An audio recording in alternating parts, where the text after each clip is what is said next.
guys, so good afternoon for today's video guys. May ikwento ako guys ng isang lalaking bumili ng tsinelas.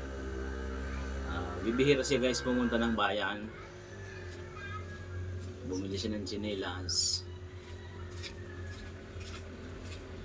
Tapos nagtaka guys yung asawa niya kasi bumili lang ng tsinelas sa bayan. Mga siguro 2 araw bago siya nakauwi. Yung nagtaka yung asawa niya na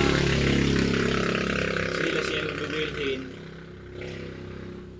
Ang tagal makauwi, yung tataka siya kung napano na, nag-aalala siya kung paano yung asawa niya.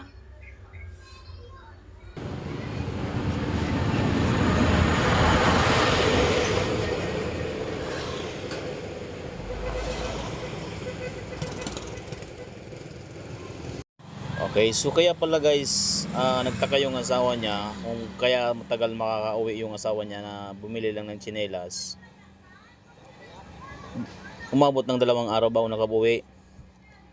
Kasi hindi pala tinanggal yung tali guys. Hindi tinanggal yung tali ng tsinelas.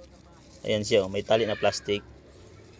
Kaya natagalan bago makauwi. Umabot ng 2 araw. Kasi hindi tinanggal yung tali ng tsinelas. Ayan o. Ganyan yung pangyayari. So hanggang dito lang tayo guys. Don't forget to follow, please like and share and subscribe ng ating YouTube channel, and then also my Facebook page. Click on the bell. Bye. Peace.